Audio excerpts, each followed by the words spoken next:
All right. So welcome back, everyone. Super excited to introduce Sten and Mikael from Xplora Technologies. Welcome, guys. Thank you. Thank you so much. Very nice. So yeah, given that you've been on the market some time now, but still, I think a lot of people listening in don't know the story too well. So maybe if you could start with an introduction to you guys and also the company, the history, and Yeah, where you are today.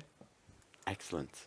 I appreciate the fact that you probably have had a long day with a lot of meetings, so we'll try to make it as inspiring and exciting and easy to follow as possible. Since you mentioned the story, I would actually like to highlight that one thing with our company, do it very quickly.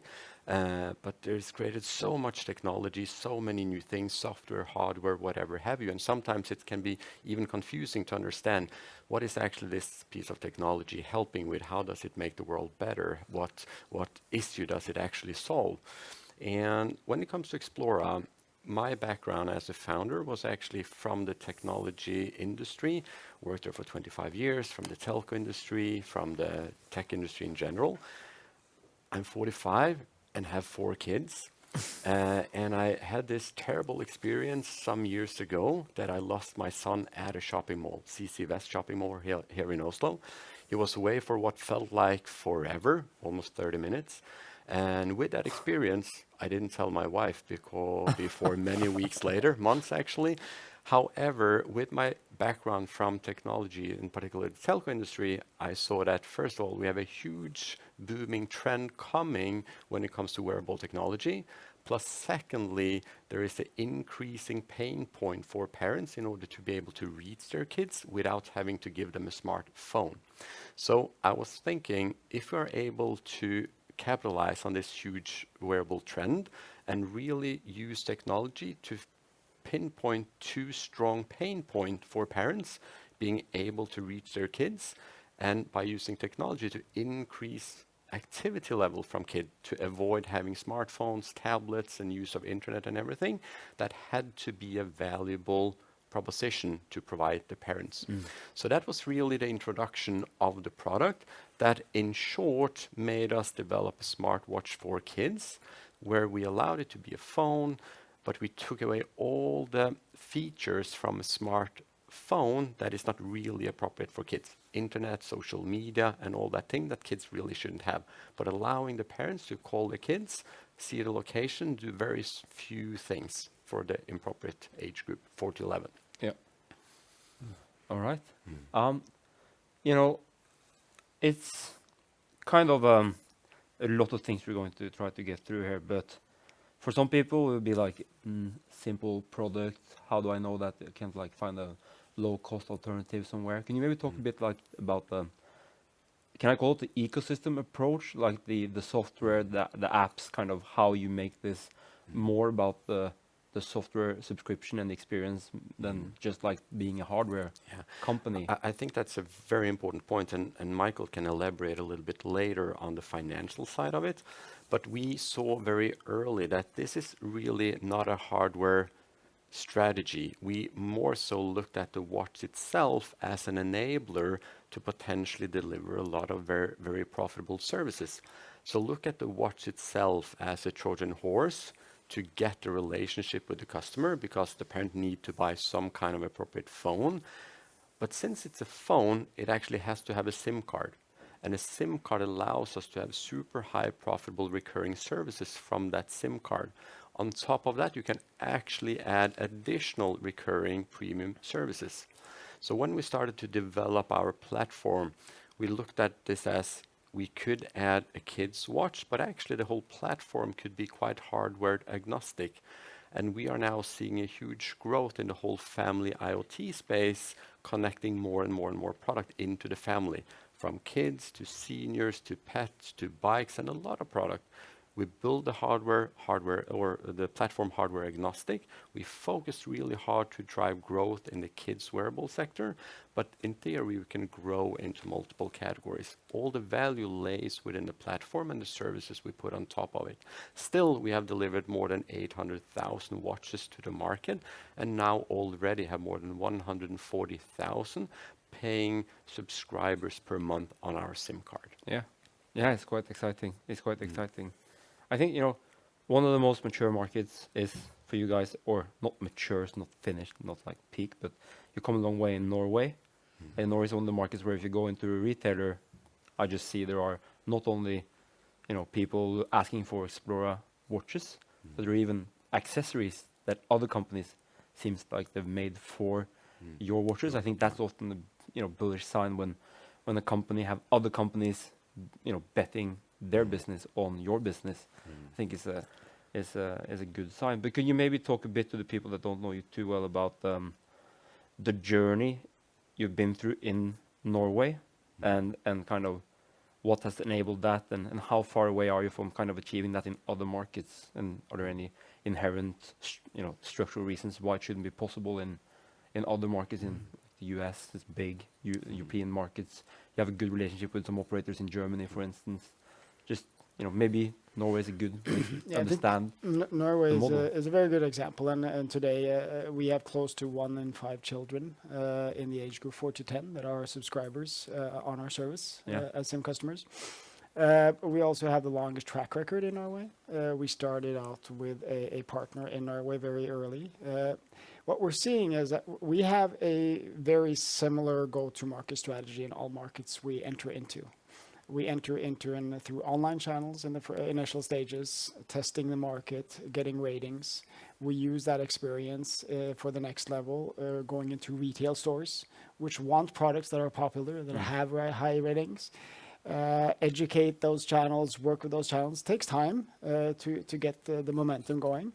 And then in the final stages, you work together with telcos, which have an implicit interest in selling our products as our products drive new mobile subscribers. What we're seeing is that, through 4 or 5 years now, we've reached this penetration in Norway. We see the initial development in penetration growth being very similar in Sweden, in Finland, and in Denmark. The other 4 markets that we have our total value proposition in. Having reached 5% penetration in Sweden, 4% in Finland, and 2% in Denmark. 2% in Denmark in only 6 quarters.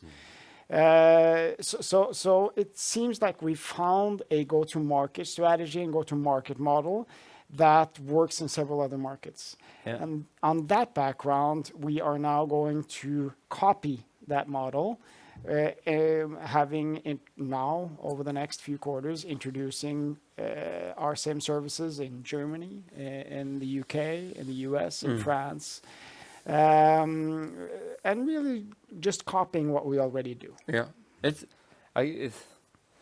I would say like some companies like for instance Kahoot, they talk about virality, like how this can go viral. And I think this is kind of a thing that could actually go viral among kids. It's like if some kids in the classroom has this watch, they have this watch, everyone has to have it. If I don't have kids, but I guess if you have kids, if you see other parents taking care of their kids, you have to take care of your kids, kind of thing. Is that something I think you talked a bit about, like how we call it influencer marketing, how you kind of try to hit the cool parents? Is that? I think one comment we get quite a lot from investors in general from the market, both in Norway, particularly outside Norway as well, is that when it comes to tech companies in general, you often can define 2 key elements. One, like I mentioned, is it a clear value proposition that we are covering? Is it a clear need for the technology? That is one thing. And secondly, what is the go-to-market strategy for that company? Because a lot of tech companies in general tends to be very good on the tech, but potentially not that efficient in the go-to-market strategy. And that's at least something we have really focused on from the early days, to not only hire engineers, but equally so to document and replicate our go-to-market strategy so we can quickly grow. And what we've also seen from a very early behavior is that, for example, in Norway, you see the first couple of schools start to get kids with Xplora Watch really grow into that local area. So then we realized quite quickly that if we get a meaningful point of kids in one school to have the watch, you rapidly grow the penetration in that class. And that's also why we realized that influencer marketing has become one of our most efficient part to grow a market, because the influencer is very powerful to influence a kind of parent that often have the influential kids in the schools or the environment. So we see that pattern not just in Norway, but it's very replicatable in different markets. So that's why everything we have done in Norway have been replicated first to the Nordic market, and from Norway we have replicated it into the German market with more or less the same results, but over a longer time because of the size of the market. Yeah, yeah. No, that's excellent. I think, most people here maybe they don't have your numbers on top of their heads. So Norway come a long way, high penetration. How is that looking now? What is a good way to kind of gauge how it's doing? You're looking at EBITDA for the Nordics, contribution margin for for Norway, sorry.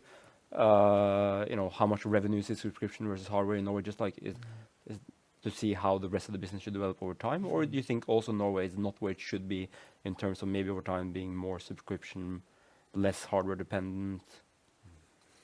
We are we've been very closely focused on our gross profitability and total profitability since the inception. We started out 2 years back when we went listed on Merkur. We were targeting 30% gross margins on our devices. Since then, we've introduced our SIM services, which carry more than double, easily 80% gross margins, which means that we've now lifted our overall gross margins to 50-55% over the last couple of quarters. We will continue to pursue that. And as we continue to increase the share of recurring service revenues, both from our SIM connectivity, but hopefully also now eventually from other value-added services, that will be accretive to our gross profitability. Last year, we had positive EBITDA margins, a few percentage points EBITDA margins. We continue to heavily target operating leverage and to improve on that. Profitability is key to our business model. I think we've proven a lot. I think we have lots more to get out of our Norwegian business as well as our other international markets. Yeah. But so on the value-added services in Norway, for instance, what's the status there, and how are you looking at that going forward? To be frank, I don't know how important that is today. It's still quite limited. In our numbers, it's very limited. Really nothing. Very limited. Our so a lot of upside. Yes. Currently, Yes. all the recurring revenue comes from our SIM card. Yeah. And what's interesting, as we presented in our previous report, that currently only the Nordic market have recurring service revenue.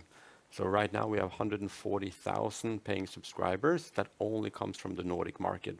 And as we announced during our last report, now we have prepared additional for international market, which currently count 0, but we're about to launch. So all the growth will come from, of course, the majority from our international market. Yeah.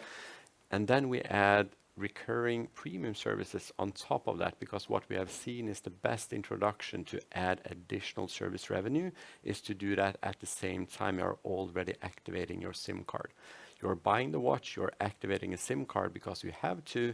At the same point of time, you can also upgrade to premium service content. Yeah. And what we have learned is that we have roughly 120,000 users, not paid users, but users on our activity platform. And what we see, our kids that is actually engaging with our activity platform have 2,500 steps more every single day. And as I mentioned, it's 2 key pain points we are addressing to parent. Yeah. One is to be able to call their kids, and the second is to get their kids more active because our kids are too inactive today. Yeah. And that's why we have now documented over a long time that with our services, kids are actually moving 2,500 steps more per day, which we will use heavily, of course, when we're introducing these services later this year. Later this year. Later this year. That was my question. And for every per head upgrading, how much does it move the needle? Right. It will move the needle. I think it will come back to the price points that we'll introduce. Yeah. Yeah. Okay, sure. So I think this is very exciting. You're hitting these pain points. Norway, good example of what can be done. But some investors at least I've been talking to are asking, but you're only covering these kids for a short part of their life, so inherently lifetime of a customer relationship could be quite short. Suddenly they get the phone, right, or an Apple Watch or whatever. So any ideas on how to kind of potentially follow these customers as they get older and expand the lifetime of the customer relationship? Yes. Yes? No, I mean, today we address 4 to 10 years old. Yep. And it's really the child's first mobile phone through being a smartwatch. We know that at some point in Europe, on average, around the age of 10, they'll go to the smartphone, giving them access to a whole new world. And today we have our subscribers for an average of just in excess of 3 years. So what we're doing is that through the activity platform, through the value-added services, we are working to try to engage our subscribers, collect information and the rewards for the subscribers, pictures and messages on a platform which they can bring with them over to the smartphone. We already have the same services, so we can offer that on a different device than the smartwatch. So yes, we are addressing that. We don't have that yet, but that is in our pipeline for future services. It follows the same logic as you have if someone has an iPhone. What is the core value of that iPhone? It's not really the phone itself. You have your phone number, you could portera that, but it's your phone number, but it's all your content, all your images, all your memories, all the content really that is on that phone. That's the value you would like to extend and most likely continue to use another iPhone from that ecosystem. The same we see really from kids as well, because we are actually providing the kids their first ever technical device with their own subscription, with their own phone number, with their own identity. And the kids are taking a lot of images. They are creating a lot of content on our platform. And we believe strongly that that value is very important for the kids. So at the point where they would like to, of course, onboard a smartphone, it's very harsh for the parent to say, fine, I buy you a smartphone, but now I have to delete your 1,000 images, all your Xplora coins, all your awards, all your activity campaigns, all the interaction you have had with your friends, all your memory. I will just switch that off today. That's a very tough conversation for a parent to have with the kids, instead of potentially just transition the same phone number and all that content into the first smartphone. Digital coins? Of course. Crypto? Everything is possible. The technology is the same. Maybe someone picked that up and, crypto. We're running out of time, but I think, another thing I was, today in this environment, recession, everybody wants to know this is consumer.